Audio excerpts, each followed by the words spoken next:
Welcome back, everyone. If you're just now joining us, game number 1 between Clutch Gaming Academy and CLG Academy is over, with CLG Academy collecting their first win of the season.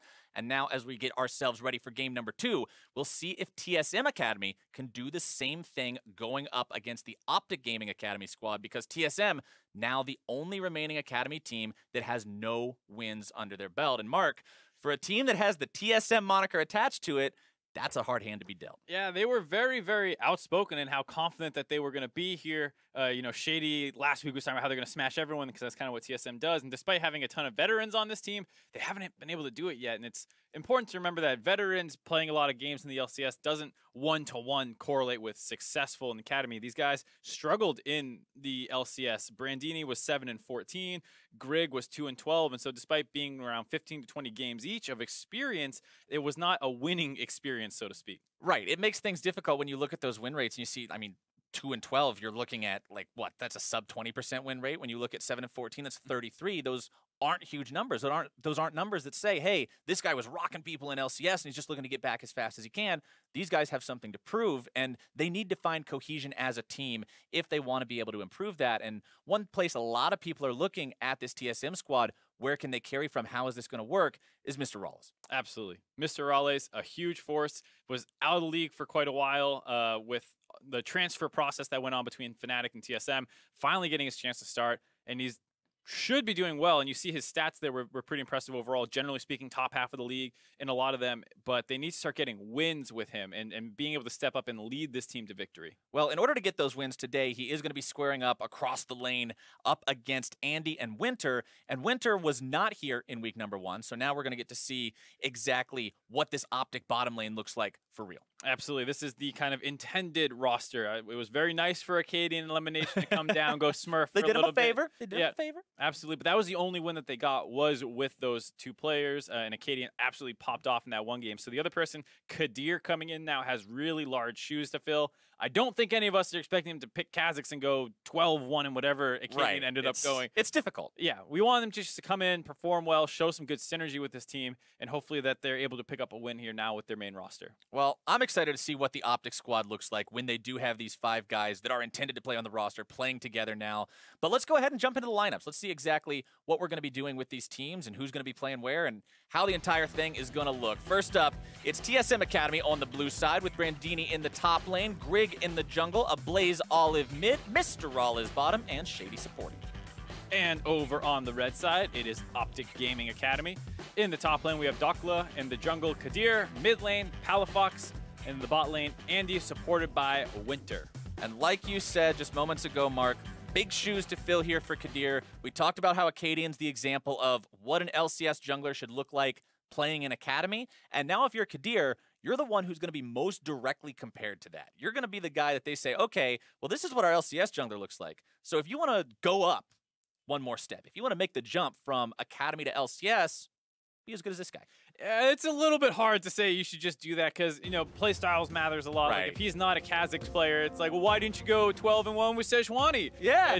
Why didn't you KS more people? Save a second hit of the W. Bonk that guy. Yeah, so it's pretty understandable to not want to compare him directly one-to-one, but you want to see a lot of what Acadian was doing, which was getting people ahead. There was a game that they lost where he was able to get Dokla up to 4-1 on Aurelia. And while they ended up losing that game, you want to see that level of impact where you know how to find advantages for your team, play to your win conditions, get good ganks off, and set your team up for success. So that way you can at least show people that you can play within systems and things like that. All right, well, let's see exactly how they decide to do this one in Champion Select. Getting into the bans, it's Gangplank and Trist banned out by TSM, Zoe and Tom Kench banned out by OpTic.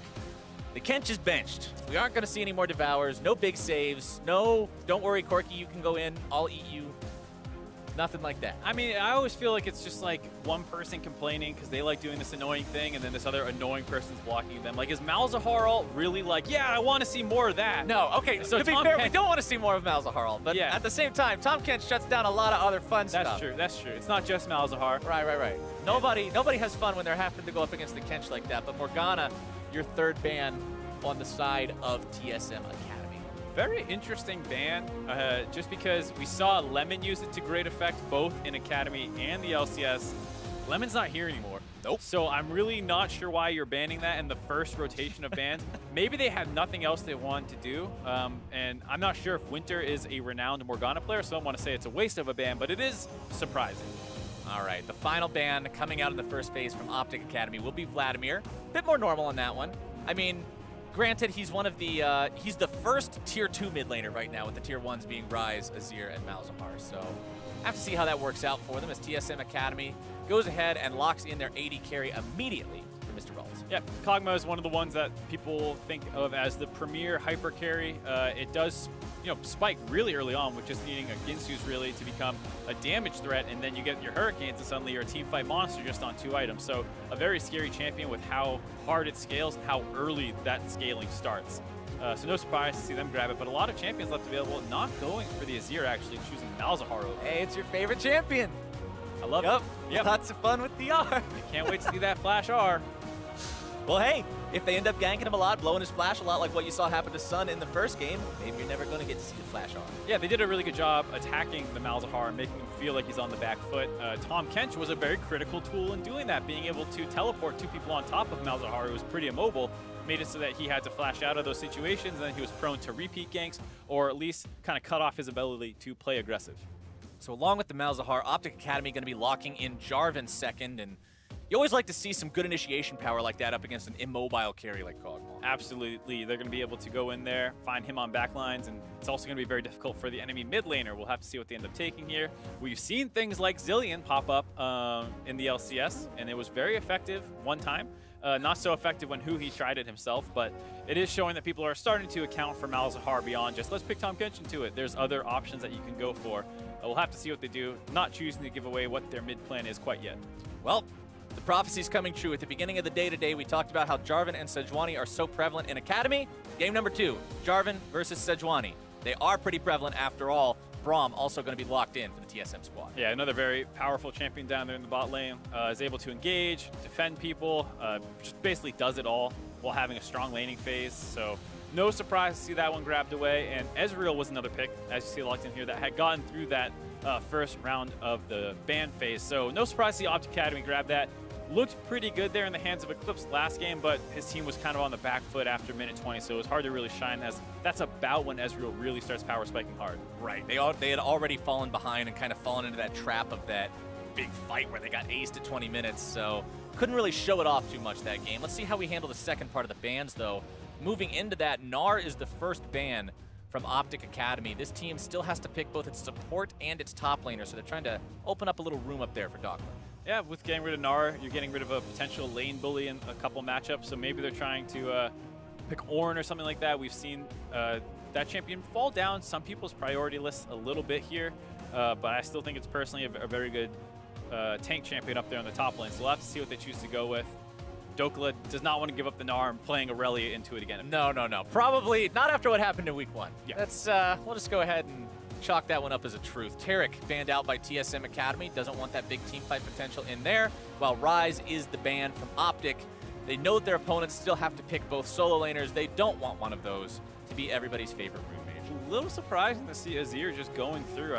This is a champion that Ablaze Olive is very comfortable on, so maybe they're saying, yeah, we want you to play Azir, and we're going to gank it a lot with Malzahar and J4, but at the same time, it's a dangerous game, because if that doesn't go right, you can see, well, Blaze Olive is very comfortable on this champion. Could take over the game if you don't punish it properly. I mean, you can try to gank something all day long, and if the ganks don't land exactly how you need them to, Azir is still Azir. Yeah. I mean, you put 3 items on that guy, and it's not going to matter. Camille, though, will be the final ban of this champion select. TSM Academy wanting to open up a little space in top lane of their own. Yep, and there's that Ornn pick that we were saying potentially they were looking for, banning that Gnar out. It's not a complete lane dominant matchup, but it is very annoying with Gnar usually able to chunk out the Ornn. Ornn is one of those champions who always feels like he has a way to win matchups. Just gets very, very annoying if you ever get popped up off the pillar and the E combo is stunning you, knocking you up in the air. So Gnar can lose if that happens, but as long as you don't get knocked up, generally Gnar will be favorable there. I mean, Ornn's strength comes from matching up against melee champions, right? Because his trading pattern is just so difficult to deal with, knocking you away with the auto attack after shielding and doing percent HP damage with the W. So Gnar kind of doesn't have to subscribe to that as much, but you ban him out, you don't have to worry about it. Instead, you're going up against the Cho'Gath. big hungry monster versus the big forge, whatever thing Ornn is. With Corki in the mid lane, you predicted seeing more Corki, and dang it, Mark, we're going to see some more Corki. Oh, I don't want to be that right. Well, you're right 2 out of 2 so far. That's 100% right. Wait. All right. Right. Yeah. Yeah. I mean, Corki is a champion that's just so safe in so many different ways. It has a lot of flexibility in its summoner spell choices, so you can take whatever you think you're going to need to be able to survive. The fleet footwork does allow you to stay relatively healthy. And then a Trundle coming in last, flexing the Ornn down to the bot lane. Oh, okay. Okay. I like it. Trundle in the top lane. You can sap the stats from the Sejuani in the team fights before the Frost armor gets popped and get 12 bajillion armor and MR. Not quite that much, but very rough estimate based on the level 16 Sejuani passive. Yeah, that'd be very tanky. You can get that, or just wait for, Cho'Gath to pop his Stone Plate, ult him, drop a ton of his health as well. So a lot of nice targets here for Dokla on that Trundle.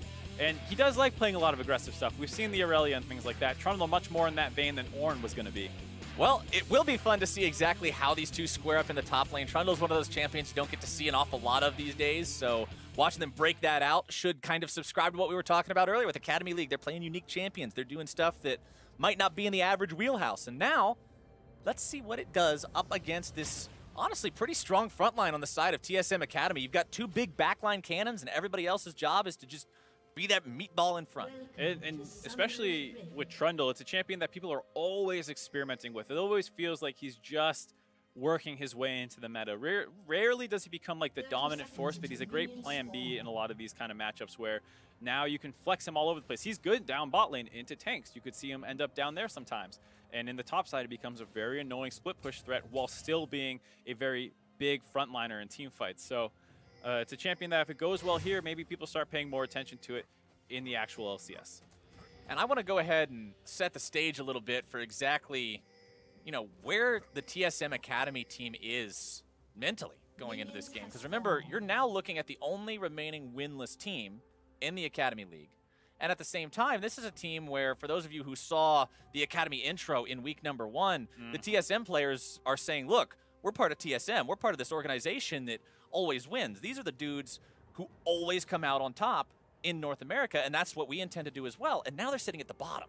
So the pressure is on. Yeah, the pressure's on, and in this game in particular, they don't have a ton of playmaking in the early game. I mean, you have a relatively passive mid lane, a relatively passive top lane, a relatively passive bot lane, with a relatively passive jungler. I mean, Sejuani can make plenty happen, has great skirmishing, but compared to the Jarvan 4, is obviously more on the back foot. So this is another game where I feel like you want to come out, you want to make a big, strong message right away saying we're not going to get bullied around, but you end up just off the draft in much more of these kind of make it to late game situations. Well, we saw CLG do it. We'll have to see if TSM can do it because they do have the scaling. We talked about the Cogmaw. You mentioned the 2-item power spike, and we know it only gets crazier from that point on. So it's going to be up to Mr. Rollas, like we said, to be that carry this team needs, be the guy that can all rally around. And for a Blaze Olive, too, on the Corki, we saw just how effective that is last game once it can get to 6 items, the power of the poke and the burst and everything together. I was also impressed with what we saw so far today from the Corki on the package delivery, making use out of those. We'll have to see how that goes so far. This game is Grig does find a fight with Kadir here early on at level 3, forces him away so he can take the Scuttle Crab for himself, but Dokla making the rotation down here, trying to stop that, but Grig's fast enough on the trigger to walk away with the Crab regardless. Some pretty aggressive trading in the mid lane. Palafox down to around 30 HP, same with the Blaze Olive. And I know I saw him running with the overheal rune, so a Blaze Olive doesn't mind trading relatively aggressively. He does have the lifesteal from the Doran's Blade, and with the Fleet Footwork, actually heals up very, very quickly. You see back above half HP, so Corki really does not mind aggressive trading in that sense because he'll be able to heal up after. Taking a look at the bottom lane, you can kind of just see things going along pretty passively for these guys. A slight CS lead for Andy's Ezreal over Mr. Rollas on the Cogmaw right now, but again, it's only a couple of creeps. Normally that's going to be equaled out by the time the wave collides to the turret anyway, as topside Brandini will just keep farming up on this Cho'Gath. And these two champions, their passives are both get health when a minion dies.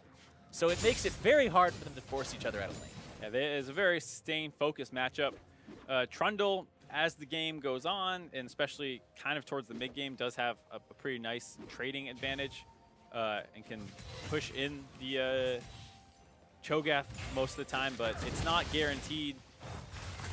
You also got to be careful through that Trundle right now because you're up against Summoner Spellbook Cho'Gath, so he has the Ignite early on to kind of just dissuade Trundle from ever wanting to do any kind of a 1 versus 1. Since there is so much healing capability on both sides, you can just pop the Ignite, say nope, get him out of there, make sure that he doesn't want to take that option anytime soon, and just get yourself more towards that mid game. You mentioned Stoneplate Cho'Gath and what this champion evolves into as the game goes on, and even though this team does have those 2 big cannons and a Blaze Olive and Mr. Rawlins, the Cho'Gath's still a real damage threat in his own. Shady sidestepping the charge from Winter to join up with Mr. Rawlins, mounting a counterattack there against Andy as the bot lane gets a little bit skirmishy back and forth. Mr. Rawlins looking for that gank, not Mr. Rawlins, excuse me, Kadir looking for that gank here in the mid lane. A Blaze Olive is going to be hit by the combo. Very nice knock-up from Kadir. They won't go over the wall to chase him. Grig is right there, but blowing that summoner spell, forcing a Blaze Olive back. Very well played. Yeah, well played. And oh, hold on. Still going after him. Does land the slow. Grig is here. Oh, that's so close. I don't think his electrocute was back up quite yet, or maybe even his passive, so did not quite have as much damage as he needed. I believe he only got 2 autos in anyway, so maybe that's why you didn't see the electrocute. But either way, misjudges his damage, loses his flash for it, and that's really unfortunate because he was in a position where you can just wait, farm up till 6, you'll have your flash advantage against a flashless Corki, and you can basically 100% kill him with a Malzahar with flash ultimate as well. Still going to potentially be an option, but they did lose a fair amount of that opportunity. All right, 2 versus 1 top side. Flash away from Dokla, but it might not be enough. The stun comes through from Grig. Your Ignite comes down from the Cho'Gath. The flash into the smack. First blood. And there's that Ignite you were talking about, being able to throw in that little extra bit of damage. Not too bad. And so very quickly, TSM answers back. Aggression down the bot lane too, though. They want to get involved. Yeah, bottom side, Shady takes a couple of blows. However, with Winter and Andy both pretty much completely out of mana, they got to head back to the base. They're not going to find anything more off of that trade that'll then give Shady the opportunity to get himself back afterwards. But I like seeing these guys not being afraid to play aggressively. You mentioned that you can pick the Ornn into those melee matchups. He does well into them. Ornn naturally succeeds versus melee champions, but here's a replay of what happened top. Yeah, maybe they should have left the Ornn top side because so far Trundle goes down early on. Nice flash followed by Grig, landing that W slow, making sure that they can get in range. Brandini landed the Ignite, but they didn't want to potentially risk losing the kill, so commits the flash as well. And off that, he's able to complete the mini Thornmail, whose name I can remember. Bramblevest. Bramblevest, there we go. Yeah, Bramblevest. So pretty important versus Trundle because most of his damage, pretty much all of his damage comes through auto attack trading. You can apply that passive cutting into his health regen, which can slightly skew the matchup in your favor. Of course, with the Tiamat, Trundle then often just ignores you and pushes the lane in over and over, but at the very least, you keep yourself safe from dying most often. All right. A move coming in onto the enemy red buff from the OpTic side, though, wanting to try to secure this one. They do have the flash ult from the Malzahar. Can they find that on anybody? I don't think so. They'll walk away. They do get the red. Nice contest overall. Kadir happy with that one. Kadir almost level 6 as well, getting very, very close on that one. So once he has that, like you said, will we see it mid lane? Will we see it bottom lane? The Cataclysm just adds so much power to the Jarvan. You want to see him use it as soon as possible. Yeah, even in the top side at this point, with how many flashes were blown on the top and mid lane, you know, he has a lot of options to go for here. Mid lane is, generally speaking, a much easier gank, so wouldn't be surprised to see him down there. And even though Brandini had that Bramblevest you talked about, you're still seeing Dokla just move up and bonk him over and over again. The Bramblevest, remember that the base damage of 25 was drastically reduced to a % armor value a couple of patches ago to make up for just how effective it was against champions like Trundle. So life's a bit easier than it used to be, at least, but maybe not for Shady, who's finding himself stunned up and bullied around a little bit. Winter also going to be soaking a lot of damage there as Shady's Ignite will wither him low, but he still walks away. Super aggressive trading down the bot side, but a small advantage for OpTic getting that summoner spell out here. So they got to be pretty happy with that. Yeah, you can always, whenever you can trade just your normal spells off for an enemy summoner, you'll call that a win. I mean, even if you're walking around with not that much HP afterwards, you've still got the rejuvenation bead, you've still just got your natural regeneration. He'll be all right. Health potions too. Yeah, he'll be fine, and especially with Kleptomancy Ezreal getting more of those consumables to pop. He's always pretty happy with that kind of stuff. All right, let's go ahead and check in on where the farm is now that we're almost 9 minutes into the game here. You've got a definite advantage for the Trundle on the top side. 20 up over the Cho'Gath. Mid lane, 13 positive for the Corki over that Malzahar. And bottom side, Ezreal still with a small lead of his own, but honestly, the least impactful of those 3 lanes as Kadir moves towards the top side, helping Dokka put some damage into this turret. And honestly, OpTic Academy may be able to secure themselves first turret on this one. Yeah, there's a lot of bot side vision for OpTic, so they probably knew Sejuani wasn't up there. Rotated 3-man dive to threaten Brandini, who does have good wards, saw it coming, but backed off the turret and lost about 75% of his turret's HP for that small map movement out of OpTic. And this really accelerates the pace at which you might see the Trundle able to take this turret. He's about 1 demolish away with a couple of auto attacks of being able to take that down for first turret.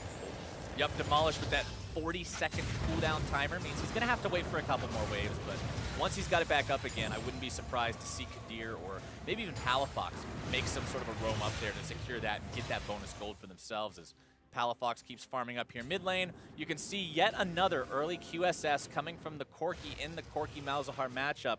Really, really cautious to avoid those ult situations. Absolutely. We talked about how he had his flash down for a little while. He was very scared. That's back up, so he's a little safer, and now it makes it so Malzahar really is not an option to start it off with.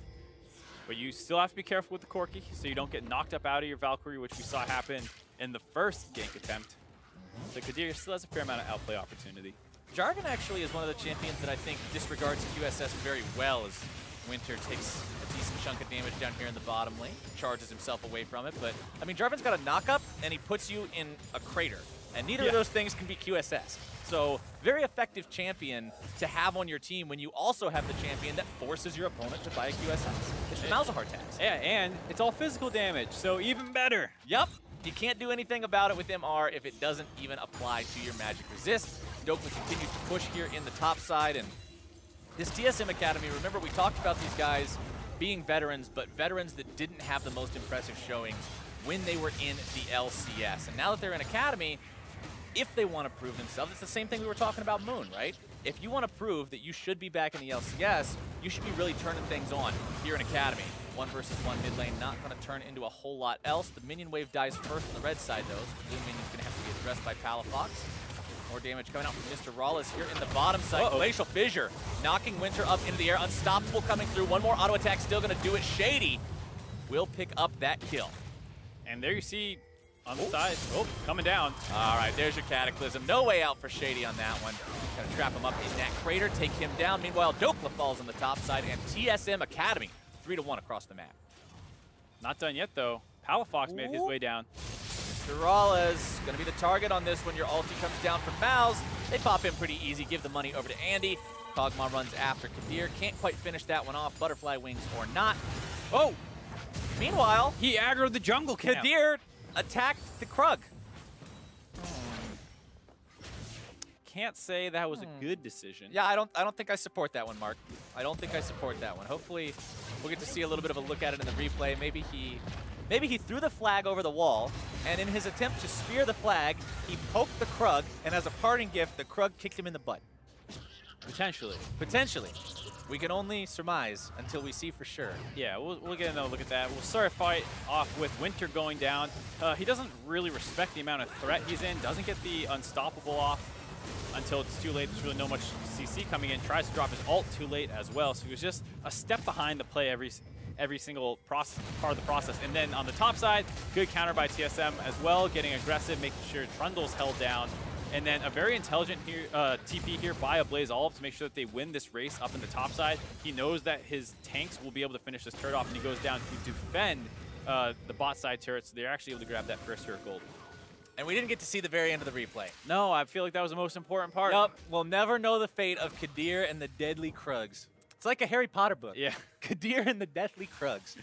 But those Krugs did end up putting the 1 death on him, so that's a bit unfortunate for the side of OpTic Academy. TSM currently up a little over 1,000 gold.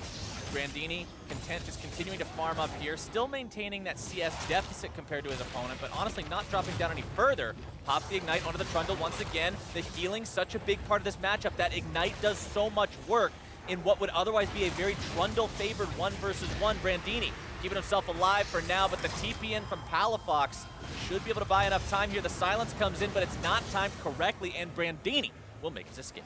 Barely able to get out of there. The Ezreal also coming in a second too early. It does buy enough time for Dokla to be able to take this turret down, but you see how difficult it is already for this Trundle to win that 1v1. He was going to lose it without the teleport coming in from Palafox. And even with that, they don't get the kill. So a lot of ground to make up for Dokla here, so he's actually able to start winning this 1v1 convincingly. And in the meantime, the rest of TSM is doing great on the other portions of the map as well. And as Brandini got back, you can see him pick up the Frozen Heart. His team also just grabbed themselves the first Drake of the game, so that Cloud Drake to give him a little bit of extra rotation power. I like the Frozen Heart. It's so good against the Trundle. It also does a little bit in shutting down the damage potential of both the Jarvan and the Ezreal. Plus cooldowns on Cho'Gath means you can just throw out that many more Ruptures, that many more Silences every time. Yeah, absolutely a great item to pick up for him. And Cho'Gath is a champion who's very flexible in the itemization early on. You sometimes see Abyssal Mask. You can see, like you said, this Frozen Heart. Sometimes you see even Adaptive Helms right away, depending on what they're going up against. They have a lot of freedom in that build as a tank to do whatever they feel like they need. Righteous Glories often come in as well to get some extra engage power, because that's the one thing you can say Cho'Gath is lacking, is being able to pull the trigger on when they want to go. Right, kind of makes it hard for him to go in and be that big initiator. But then again, that's what Grig is for on this Sejuani, currently sitting on 0-0 and 2. Cinder Hulk completed across the board. His opponent has the same itemization setup. Although you do have a stopwatch on the Jarvan, which does give him a little bit more leeway in saying, okay, I'm going to go in what would otherwise be a suicide, but I can pop stopwatch and keep myself alive. Jarvan can be a little suicidal at points. You get that 2,500 range engage between flash, EQ, ult. Sometimes you need to be an oops, I went too far button. Or I just went too far into the Krugs. Either way, sometimes it happens, but for the next Drake, excuse me, it is Infernal, and I expect to see a fight over that one. I always get excited, Mark, whenever I see this red Drake picture in the top left part of the screen, because that means the teams are going to have something that they will kill each other over, which is exactly what I want to see as we're in this mid-game zone. As we're 16 minutes into the game now, one turret taken down on each side, they're kind of just jockeying for control, shuffling their players around, trying to find the right lane setups to have those small macro advantages, and eventually something's got to collide. Yeah, absolutely, and it's also the case where Blaze Olive kind of getting roamed on a little bit here with Winter coming in. Both teams have a fair amount of poke on their side and pretty beefy front line, so a lot of that Infernal jockeying for position will have to do with how much poke lands. Kind of similar situation here, breaking up near the Rift Herald. All right, speaking of Rift Herald, game number 1, disappointment. Game number 2, I want to see if they can wield it properly. I want to see if we get the opportunity to see it take down a turret and get used to its intended purpose. Well, we'll see. You'll have to get the Rift Herald first. Both teams backed off that attempt. That everyone was collapsing. And that's what we're saying. It's very difficult for these teams to kind of brute force objectives down from an even game state because, hey, an Ezreal's shooting me, a Corki's shooting me, and you quickly get chunked out, even as a beefy frontliner. Sometimes in a game of chicken, both the cars have to swerve away, and nobody gets to say that Nothing they walk away with the prize. Yep, it's just two guys actually just happen to both turn off onto a different road. Pushing up a Blaze Olive here in the mid lane with the 191 to 153 CS lead over his opponent. Significant farm advantage. Still working on getting that Trinity Force though. Not quite there because it was delayed from the QSS. Once he hits that, that'll be a nice power spike. Already having the Ginsu's Rageblade power spike down there on the Kog'Maw for TSM Academy. If these guys get themselves into a 5v5 and that front line manages to protect those two, oh, they're going to do some damage. Absolutely. And with the Infernal Drake not coming up for a couple more minutes, you would expect a Blaze Olive to be able to finish that Triforce, and then they'll be 100% ready for that team fight early on. Cho'Gath already, like you said, completing a couple major items.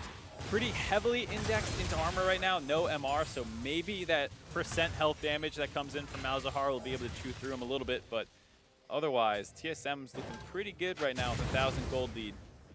We talked about how their comp was definitely more focused on surviving some of these early game pressures. Right, and if you look across the board, look at it OpTic, I specifically want to just sort of check in on Kadir and Winter, because these are the two guys that, remember, we said they're the members of the real roster that weren't here in week number 1. This is where you had Acadian and you had Lemon Nation filling in for them and taking that spot. But now that they're here, how are they shaping up? And you've got 0, 1, and 2 on Kadir compared to his opponent who's 0, 0, and 2. Pretty much same farm, so very, very similar performances. And Kadir would be deathless as well if not for that slight mistake towards the end of the skirmish in bottom lane. So Kadir performing pretty much on par with his opponent. Yeah, I think Kadir has had a relatively good game. He's been in the right place at the right time. Went too aggressive in the mid lane and lost his flash, hurting his playmaking ability because he wanted that kill. And then once again, the bot lane, able to follow up on the dive very well, but once he gets out, makes a mistake, like you said. So right place, right time, a couple small decision-making errors to punish him, stop him from really being able to go off this game. And for a lot of these players, a lot of these guys that don't have as much experience as some of the other guys that you're seeing in Academy, as some of the guys that have played on the LCS stage before, so much of this is learning. So much of this is going back and looking at the VODs afterwards and talking with the coach and talking with your teammates and saying, here's what went good, but here's what could have gone better. And that's the main differences you're looking to see at these teams as you go week to week is, hey, did they fix that thing? Is he still doing that thing? Are they still overstaying? Are they still going too hard? What's happening with that? And right now, TSM Academy pushing up in the bottom lane, looking to build this early lead even further. Almost up to 2,000 gold, closer to 1.5 if I'm being totally honest about it. But Baron spawning in 10 seconds, Infernal Drake spawning in 25. The fights are coming, Mark. Oh yeah, we're going to be getting them any minute now. And a lot of power spikes being hit. Andy has completed his Iceborne Gauntlets as well as having his Muramana. So he will be hitting fairly hard. A lot of AD, or excuse me, armor though, on Brandini. So could have a hard time getting to the front line. All right, Winter and Andy having to jump back as Mr. Rawlez and Shady once again threatening to just go toe-to-toe with them. And honestly, they don't seem to want anything to do with it. Mr. Rawlez very scary on that Kog'Maw. Working now. Couple of long swords in the inventory to go along with that Ginsu's Rage Blade. It's not just the threat of the Kog'Maw as well. It's that the complete vision control that TSM Academy has down that bot side and the mid lane being broken. So Blaze Olive can go down there. OpTic reads that, says, screw it, we're going to give up the bot side of the map and we're going to move up for Baron.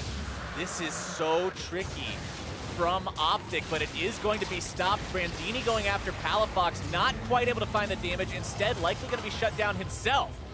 Your stopwatch keeping Palafox alive, while bottom side it's Andy who falls to Mr. Rawlez, and TSM Academy trading 1-for-1 so far, getting the Infernal Drake and putting their bottom lane in a position to maybe take that turret out as well. A Blaze Olive finding himself caught between a rock, a hard place, and an Ornn. Not finding a way out just yet, but a nice Sejuani ulti from downtown to keep him going. A nice pose on Winter as well as he just shot his Q out. Andy not respecting the 1v2 he'd been forced into because unsealed Spellbook Ornn had teleported up to the top side to join in on that Baron attempt. That didn't quite work out. They lose their bot turret. They lose the Infernal Drake. Things are starting to come apart a little bit here for OpTic. 3,000 gold lead for TSM Academy. Kadir jumps in there just trying to say, hey, get the heck out of my jungle, but it's not really going to be that big of a threat considering how strong that Corki is. Level 14 compared to a level 10 Jarvan that only has tank items. And it was a cute idea out of OpTic thinking that they can go for this Baron, but unfortunately there is that ward in River that had seen them going for that play, so TSM was aware of it. They sent only the necessary resources down to claim that Infernal Dragon, and then Cho'Gath by himself with the Corki is really all they need to kind of chase them off of that Baron buff. You saw them instantly give it up, and then Brandini had ran a little bit too far forward. He got punished, but the rest of TSM was able to get out just fine after stopping that Baron attempt. All right, so Baron's still on the table. No crazy 20-minute Baron stuff in this game. You do have Infernal going over to TSM Academy. You do have another Infernal that's going to be spawning about 5 minutes from now, and the TSM squad is scaling. You're getting more items on that Kog'Maw. Blade of the Ruined King, the second one completed on him. You mentioned the Hurricane earlier. We're not going to see that quite yet. Kadir forced to EQ his way out of trouble in his jungle. As you can see, TSM Academy with that package ready to go, they're confident. They're moving into the enemy jungle, placing down those wards, really trying to extend this lead, choke their opponents out of their own territory. Yeah, as much as I love the Valkyrie or package into 3 enemies, I also have to appreciate the more controlled play with it where you work in, get some wards down, make sure you're safe to farm out and keep the package as more of a defensive retreat tool if you try and get caught out in the enemy jungle. Heady play out of TSM to continue trying to build this lead. A lot of wards up in the top side now. Mr. Rawlez sitting in the mid lane, so you have both these marksmen up on the top side of the map trying to push these lanes in. I mean, with something like the package, so much of it is the threat of the package as opposed to actually having it used, right? Just the fact that it's there, it makes your opponents guess a second time, what if we fight this and he has package? It makes you a little bit more scared. Whereas, I mean, if you just use it to fling yourself into people, you can get some major plays done, but at the same time, it could go really bad, and then you don't have to do that. Yeah, well, no package doesn't mean they can't pick this fight. They're trying to go on to Winter. Winter finding himself caught out a little bit here, blows the horn, tries to send the ram back at his opponents, gets a little bit of damage, walks away. No harm, no foul. Ults for ults. Yeah, not much force there. And like you're saying with the package, how great of an offensive and defensive tool it is, it does have a lot of these kind of interactions that it functions a little bit of a get-out-of-jail-free card because it does give you that unstoppable effect when you cast it. So sometimes you see people land their stun on you, but you started channeling the package right as that happens, and you end up shooting halfway across. The Tristana effect. Yeah, a bit of that buffered Tristana jump effect. So it can be very frustrating for people to play against when you have it. It gives you that extra bit of defensive capabilities, assuming your mechanics are on point. The 1 versus 1 between the top laners that are now hanging out in the bottom lane just becomes less and less effective as time goes on. Considering they just want to build those tank items, they just want to become harder to kill, neither one has the ability to significantly impact the other's health at all. So that's just going to turn into the most farmy of farm lanes. Brandini doesn't care. He's just going to go ahead, put his Cho'Gath spikes into those minion waves. Easy peasy, 1, 2, 3, easy, farm them all up. Dokla just has to sit there and wait until the minion wave shows up for him to smack. I mean, hitting the Cho'Gath, it'll do a little bit. Well, I love to watch. It's not going to do a lot. Keep me here the rest of the game, please, spectators. The ultimate wet noodle fight. Oh, wait, hold on. Nope, never mind. Oh, what are we doing? Right. I mean, it's at the point where the Trundle has this opportunity to build the lead on the Cho'Gath, but he got ganked twice, died, turret went down on the top side early on. Brandini just hit his item spikes way too early for Dokla to actually amass an advantage where you can threaten the Cho'Gath. And now, with that Warmogs completed as well, if you ever do win a trade against the Cho'Gath, well, that damage isn't going to stick, as well as the innate sustain built into his passive. So at this point, yeah, like you said, maybe Dokla can keep him pushed in, but there's no way he's actually going to threaten a kill down onto this Cho'Gath. Now, speaking of Warmogs, you've also got one done for Kadir's Jarvan. And normally, you know, Cinderhulk, Warmogs, you're like, man, that's an impressive health pool. That's shiny, that looks good, that health bar looking beefy. But you're up against a Kog'Maw with Blade of the Ruin King and Ginsu's. He is going to melt like butter. Overused analogy, I know, probably could have thought of something less cliche, but it's so true because that Kog'Maw will just destroy him. Kadir has got to be so careful jumping in like that. We talked about how the Hurricane's often the second item that you see, but there's 3 tanks on the side of OpTic Academy, so I think a pretty smart adaptation in the build for the Kog'Maw here. Realize that you can shred through them pretty easily. He does have the adaptive helm, so it will cut into that W damage a little bit that comes in for Kog'Maw, but for the most part, he's still going to be chewing through those tanks. They pick a fight here. Sejuani ulti dropped. They're going to burst Winter down before he can do anything. Doesn't even get off the first part of the Ornn ultimate. Andy having to use the Arcane Shift, getting himself back. Silence comes through. Ignite still taking. Shady grabbing the kill onto that one. 2 for 0. TSM Academy backing themselves away. Silence does find its way onto Brandini, but considering he's anything but dead, he'll shortly be full HP thanks to Warmogs. Yeah, that brush bait did not work at all for OpTic. After they realized that TSM wasn't going to fall for it, they tried to wrap back in the mid lane, but took a pretty greedy path in doing so, which allowed them to open up onto Winter. 2 go down. No Baron taken, though. Looks like they're going to go a little bit slower and focus on this Infernal. Yep, second Infernal just means, hey, let's go for that. Let's take the sure thing, get more damage going. And again, on a squad that's got something like a Corki with a Kog'Maw, double Infernal is scary. Dokla now finding himself in a 1 versus 1. That's actually a 1 versus 3. That is, that's not the place you want to be. 4, 1, and 2 on that Cog now. He was losing that 1v1 before his backup showed up. And that's what you're talking about with this Kog'Maw being able to chew through these tanks. Even with that adaptive helm, it was not even close to an even fight. And I mean, the Blade of the Ruin King, the lifesteal makes it so we can fight the tank 1 versus 1 as well. I mean, lifesteal's a very powerful dueling stat. So when your Trundle can't just stand there and bonk the Kog'Maw in melee range, you got problems. Nope, and here's that greedy path we were talking about. All of them are kind of hugging that choke as they go through. They get bursted out by the Kog'Maw and the Corki AoE, and then Winter's just on the tail end of his group. They just pull the trigger to go onto him, and they chase him all the way up the mid lane. A little bit of a flash forward aggressively under turret here. No minion wave right now, so they couldn't use it to push. I'm surprised to see that they didn't try to force the Baron a little bit more. Brandini was low, but he has a Warmog, so as long as he's avoided taking enemy damage for a little bit, he should regen up relatively quickly. Kadir was there with Smite, but he just got forced out of the fight, has his own Warmogs, but hey, you got a Cho'Gath. I think the ultimate was still up, so might have been able to use it there. Either way, they're so far ahead, they're fine resetting and forcing it down now. This is a very, very dark-looking map once again. No vision around that entire Baron area for OpTic Academy. Two-shot barrage gets shot out just to sort of show, hey, this is happening. Do we want to stop this? The answer, it seems, is going to be no. Kadir not going in for the 0 or hero steal, realizing you're up against the Cho'Gath, the answer is most likely going to be 0. Can't really afford that kind of a risk at this point. No.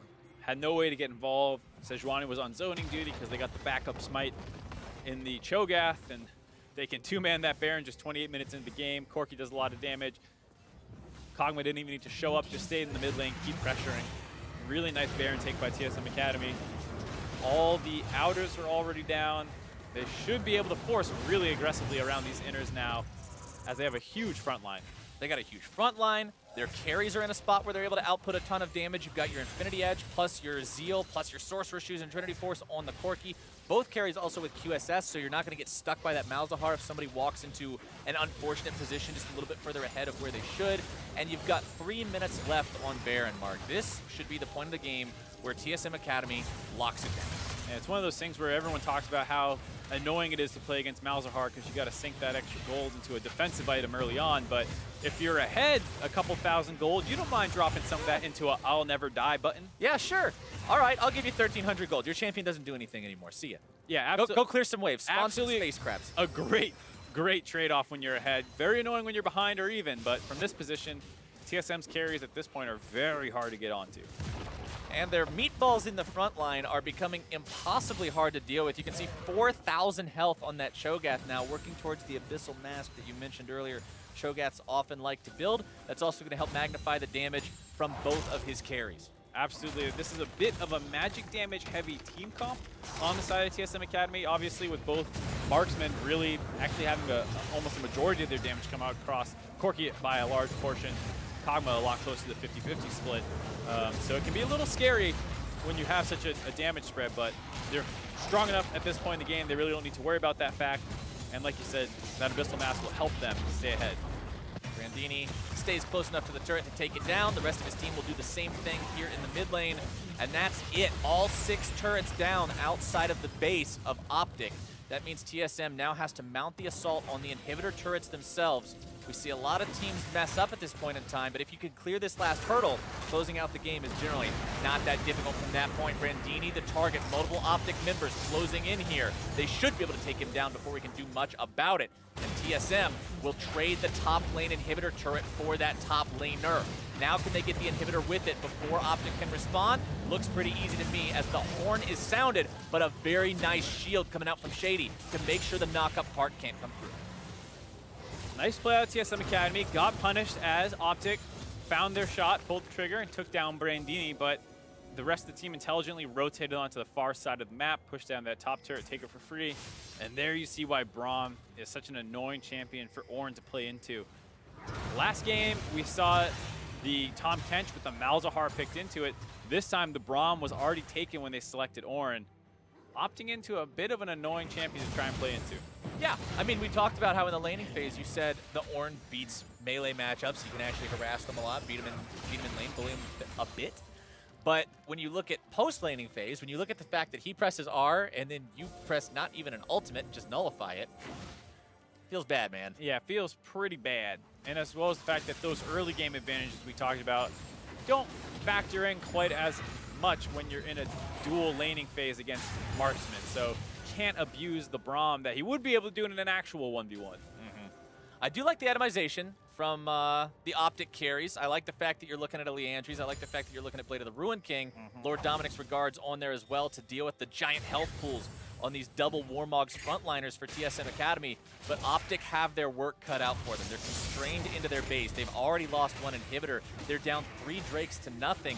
They're down 11,000, or 9,000, excuse me, gold. This team has got to find some kind of a big play. Absolutely, and you see that they do have the damage to take down the tanks at TSM Academy as Brandini dropped down that bot lane when they were able to focus him down. But that was with no carries around. The problem is when both stack up. TSM's Academy carries are going to do a lot more in that situation, so OpTic need to find ways to kind of isolate those meatballs and take them down. Well, it's actually the OpTic meatball that's taking a little bit of damage here now, as the push from a Blaze Olive comes up in the bottom lane. The rest of TSM Academy hanging out there mid, doing the 4-1 split. They don't have the Baron buff anymore, but they don't feel like they need it. Because they have that inhibitor down in top lane, they know they have some free pressure there. They're just going to continue this constant forcing of the issue onto OpTic. And I mean, if you're OpTic, what do you do other than just defend under your turrets and hope they mess up? I mean, I liked what they did in the previous attempts where they do get a kill onto Brandini, cost them their top inhibitor, so you can't do that trade too much more. But if the enemy team is not going to step out of position, if a Blaze Olive isn't going to end up too far forward and you can jump on him, it is really, really hard to play out from here because your engage is kind of limited to the Ornn and the Jarvan. So Ornn gets blocked out by Braum, J4 jumps in alone. Where's the follow-up, really? Right. How do you actually turn, okay, we found an engage, into, okay, we found a fight and won it? Very difficult transition to make as the mid lane inhibitor turret falls. TSM Academy looking for inhibitor number 2 to go with it. Two-shot barrage comes out. Normally you see Brahms like to block those, but Shady knows that he needs to save that strictly for the Ornn ultimate. And so they'll just rotate down to the bottom side. Huge range advantage on TSM's side. I mean, Ezreal obviously very annoying when pelting with Mystic shots, but his auto attack range isn't huge. Corki's R is equally as spammable. Nope, they found Kog'Maw. All right, there we go. Ornn ulti going to be canceled once again. Shady doing his job on that one. OpTic Academy trying to force this fight, but it's going to be the locket used to keep them alive. They've already lost Winter.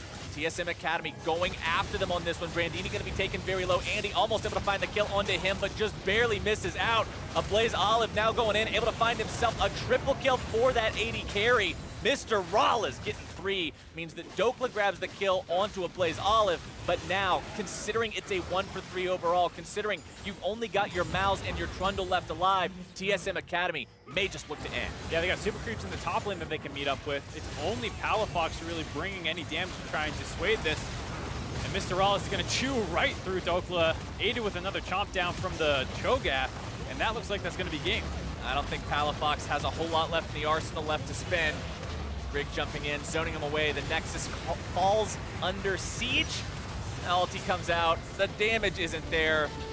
That's going to be GG.